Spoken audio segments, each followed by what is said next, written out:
welcome to the first week of placement vlog. I think I said in my previous vlog that I'm doing 2 days a week in community adult mental health and 1 day a week in inpatient. I was kind of like, okay, well, I've done inpatient before, I've done inpatient adult wards before, like that's not going to be completely new for me. I'm more nervous about the community adult mental health because I've never worked in that setting before. Yesterday I shadowed on the inpatient ward in the hospital and it was just really overwhelming. I think like I'd underestimated that even though I've got experience working in inpatient, like it was still going to be overwhelming because I haven't been in that setting for years. And it's like, from the moment you step on the ward, you need to lock it. It felt very overwhelming going back into that environment of inpatient because I just, you know. The thing is, today I went back and I spent the morning in the inpatient ward again and I already felt more comfortable. So I think it was just that initial going back to it that was overwhelming. And I just told myself yesterday, like, you will readjust to this setting again. I have a sort of love-hate. Like, there are things I really like about inpatient, things I really dislike, and often they're the same thing. Part of me really likes how sort of containing it feels, like that there's a ward structure, a staff structure. Part of me really likes that, but part of me thinks actually I hate that sometimes, and that comes with its issues. So yeah, it'll be interesting, but everyone I've met so far has been really nice. There are assistant psychologists in this inpatient hospital as well. I think I just worked at a really rogue inpatient hospital when I was in my HCA days. Like, when I'm telling you guys, there was not psychologists, there were no assistant psychologists. It just wasn't a very therapeutic mental health hospital. This afternoon I am going to the community adult mental health placement just to attend a multidisciplinary team meeting. Okay guys, I've picked up some garlic bread. I'm definitely feeling carbs, like comfort food last night.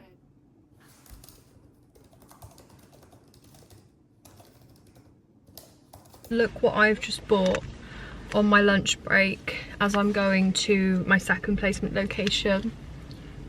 A notebook. So you might think I'm super organised, I'm super on it. Unfortunately, that is not the case because we're week 6 on the course and first week of placement and I don't have a notepad.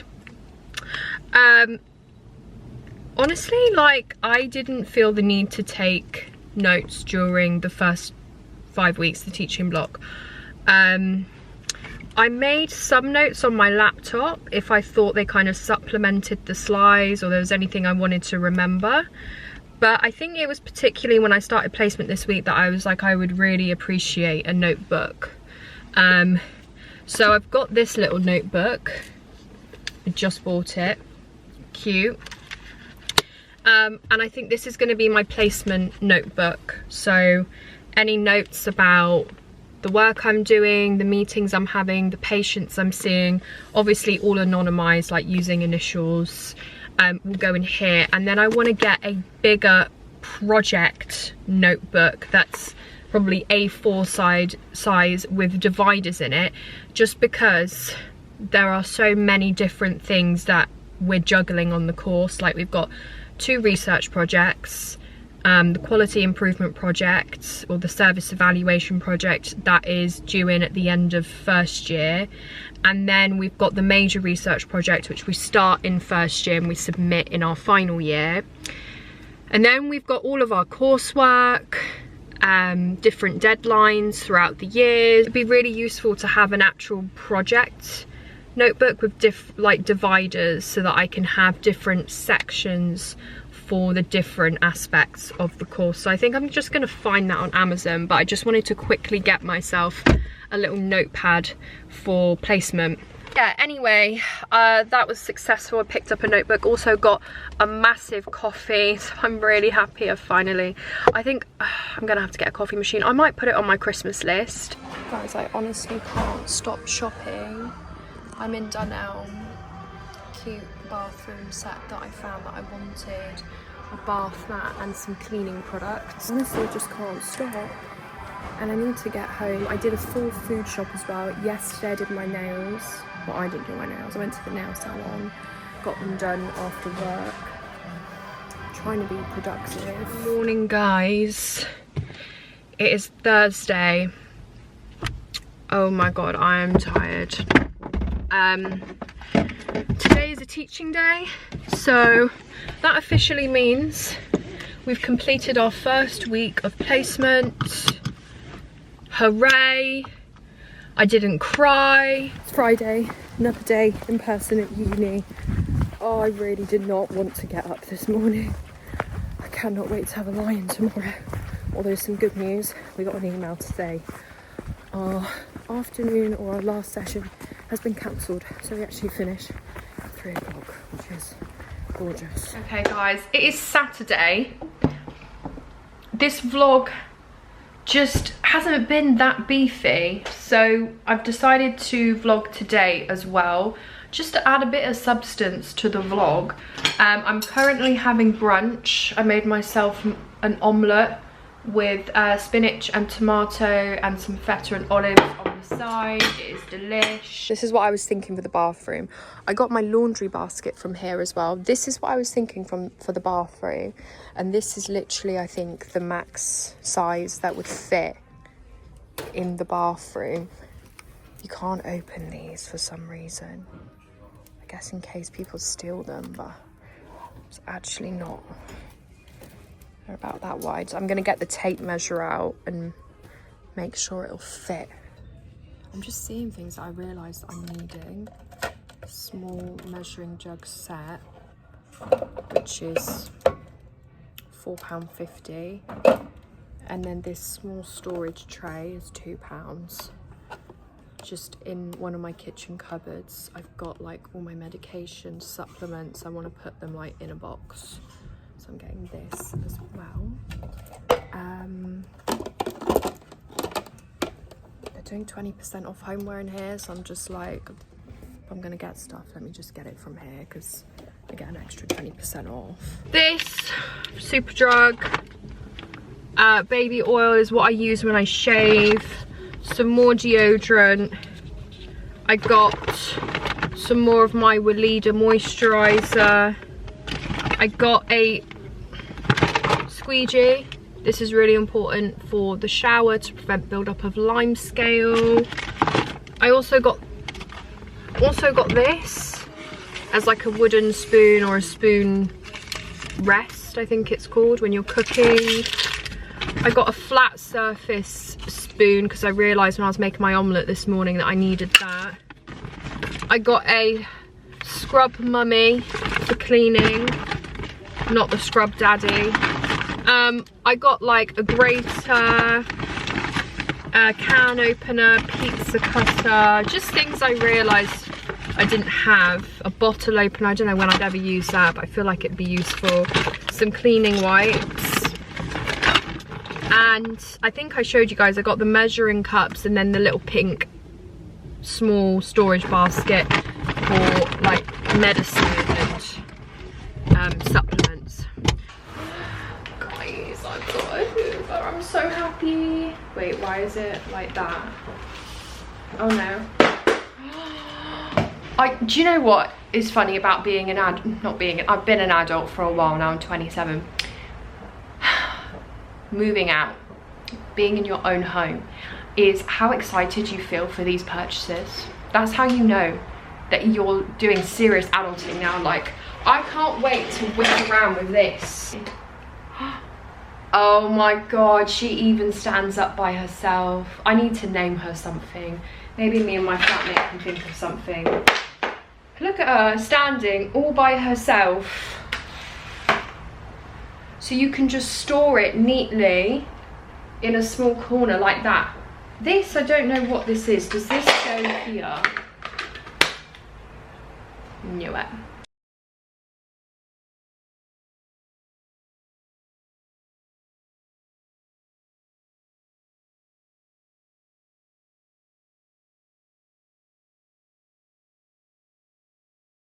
So guys, this is how the bathroom is coming along. I'm so happy with this purchase. Honestly, if you have limited storage, this is a really good way to get some storage and it not take up any or barely any room in that specific room. So it's just hooks over the door. And I've put like all of my bath and body products in here. Bathroom so far. This is my matching set I got the other week from Dunelm, and this fits perfectly under the sink. Close the door. This just barely takes up any room. Like I can comfortably stand here, like I did my makeup here this morning. I still need to get a dressing table so I can sit down and get ready in my room. But for now I can get ready here and it's not in the way at all. It is week 2 of my placement and I'm technically still in the induction phase. The first 2 weeks, very much induction, shadowing, and yeah, I think this definitely varies from person to person in my cohort, depending on which supervisor you have and what service you're doing your placement in. But I think my supervisors were really keen for me to have a thorough induction. So I don't have, you know, a caseload yet, or like my clinical work. I don't have that sort of assigned to me yet. I think they just really wanted me to get a feel for the service and the other local services. You know, I told them that I'm new to the area. I don't, you know all the London services. So yeah, they've been really good at just getting me to shadow, not even the teams that I'm going to be working in, but other teams as well. So I can see sort of how the different services link together and work together. I got up earlier than usual because I'm doing 8 till 4 in the mental health liaison team. And I think that's basically the team that sits in A&E. And they respond to mental health, people presenting with mental health difficulties at A&E. So yeah, people struggling with their mental health in crisis. I think people who have harmed themselves and presented to A&E. So it should be quite interesting. It's just helpful to know what that looks like, because people who I will be working with in an inpatient or community setting, it might be, you know, an inpatient actually before they were admitted as an inpatient. They presented to A&E and they were sort of picked up that way. Or in community settings, it might be that, you know, over the weekend or something, they presented to A&E. So it's just helpful for me to sort of know what that would feel like, what that would look like for the patient, presenting to the mental health liaison team. And I could be wrong, I'll find out today, but I imagine that they do sort of more assessment and crisis management rather than sort of an ongoing intervention. Sort of safety planning, crisis management, assessing and sort of signposting people to the right places. So we'll find out. Okay guys, I've just got back from my day shadowing at the mental health liaison team. I did 8 till 4, so I'm home a bit early, which is nice. I really enjoyed that. Unfortunately, the psychologist wasn't in today. But yeah, it was kind of what I was saying this morning. So they're based in like a main physical health hospital. What they do is they respond to patients who have been referred to them by A&E. So people presenting to A&E with mental health difficulties or after harming themselves,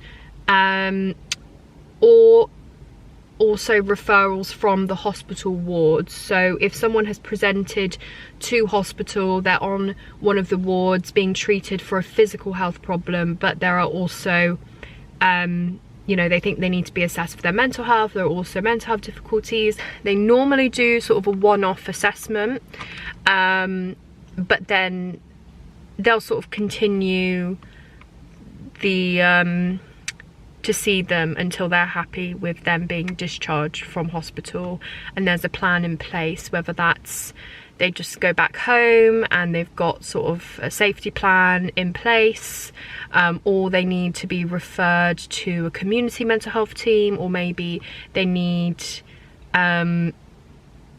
the assessment is that the best thing for them is to go to an inpatient mental health unit. It's really interesting, and I think it's one of those mental health teams where it is crisis work, so every day sort of looks different. It can be a bit fluctuating and unpredictable, but yeah, the team were really lovely and welcoming. They had a handover in the morning, and then I shadowed going and seeing some of the patients on the wards with one of the psychiatrists. The psychologist wasn't there, and I was sort of asking, what is the purpose of the psychologist in this sort of team? Because it is more sort of short-term work. And they said that the psychologist has the most input when it's sort of a quite complex case, and maybe there are complex issues around why they don't want to be discharged, or, you know, so that's when the psychologist comes in to do a bit more formulating around what's going on for that person and how we can help them in their journey, you know, sort of move out of the hospital. Or it could be that the person is actually in hospital for a while. Maybe they've got an ongoing physical health problem, and also they're suffering with their mental health, so the psychologist will see them long term. And also I think the psychologist runs the reflective practice for the team and things like that. I've never worked in a physical health setting before, but it's always been something I've been interested in trying. Is, yeah, health psychology, working in a physical health hospital. Something about being in that setting that feels really containing to me. I can't put my finger on what it is. Maybe because it's like, it's a bigger establishment, it's a big hospital with a wider sort of staff team. I don't know what it was, it just feels a bit more containing for me. If I do say something, I'm a bitch. If I don't say something, I'm digging myself in a ditch. I don't know where to go from there. Today I'm still kind of on induction, shadowing different services, so I'm going somewhere I've never been before. I'm going to a different inpatient hospital to the one that I'm going to be working on, shadowing a counselling psychologist who works there. I think I'm shadowing reflective practice groups and just seeing a different ward, seeing a different environment. So that's what we're doing today.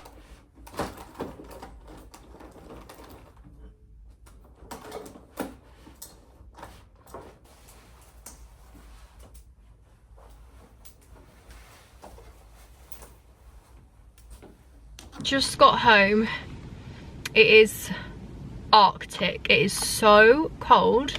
Apparently it was snowing this morning, but I didn't see it. And it was snowing back home in Bristol as well. It is so cold. My day was hectic. I've arrived home starving.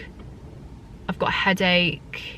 Really haven't ate enough today. My previous job that I was in for 2 years, I was working from home full time, so I never had to be organised around my eating because I was just at home. Food was always available to me. When I was hungry, I would just go down into the kitchen and eat, get snacks.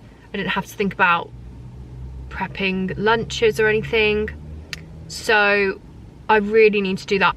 It was very different, and it was interesting comparing it to the inpatient hospital I'm at 1 day a week with this one. And I feel like it's really difficult to like make any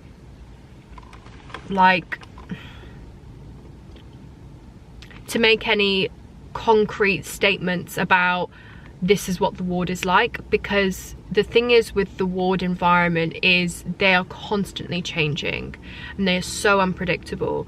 You might go to a ward one day and it be really calm and everyone's getting along and it's lovely, and you know, the acuity is not too high, easy to sort of manage. You can make space for that therapeutic time with patients, run therapy groups, have good attendance, and then all it takes is for one new admission or, you know, something, and the whole ward dynamic can change very quickly, and people can go and come very quickly as well, so, or come and go very quickly as well. So I think we'll especially notice that in our roles, because I'm only on the inpatient ward one day a week. It's like I can go back and several of the patients discharged, new patients come, things just change very quickly. So I don't want to make any concrete statements about this place that I was at today, because in comparison to where I'm actually going to be for my placement, it felt way more chaotic.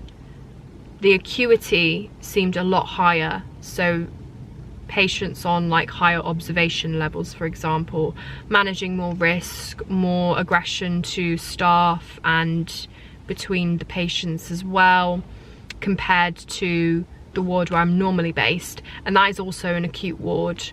So yeah, it just did seem a lot trickier, and because of that, I think staff were more stretched when there is a higher level of acuity and other things need to get prioritised, that psychology do sit a bit separate. Because, you know, instead of running the therapy groups, the psychologists were attending meetings, urgent meetings about safeguarding of certain patients on the ward. And, you know, obviously that takes priority, but that means that they're not able to engage in the therapeutic work they want to do with the patients. So yeah, those are my sort of reflections. I am so hungry. I've got a headache as well. I'm thinking maybe that's from the hunger, so I'm gonna go into my flat and eat and hope that that cures the headache, but if it doesn't, I will remedy it with some painkillers. And Thursday and Friday are online days, so I'm thrilled to say that I'm not traveling to uni, which yeah, just means a bit longer in bed. Christmassy stuff. It's so cold, my goodness.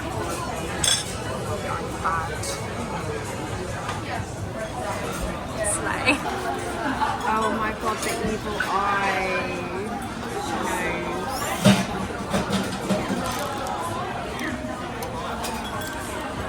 Oh wow, thank you. Thank you so much. I saw you taking video. Thank you. Thank you. Oh, the service here is 10 out of 10. We've got our aprons on, then just 3 and they gave Sarah 2 hair bags and snacks. Walking away with a party bag. Yeah, literally. Do we put this one in the water? If you want. Or is it in here? Yeah, we recommend it. Okay. Oh, okay, thank you. It says on here we can walk 2 minutes. That pork is 20 seconds. Yeah. Get in there. Do you want any? No. I really don't understand how you could have 4 of those soups. So filling. We were defeated, but it is a really, really cool place. Really good. The service was really good. It was amazing. Food was, it came in abundance. We couldn't finish it all. We got a hand cream. They gave Sarah her toilet. Puts under the yeah. Brilliant. Really good. Would recommend. Would recommend.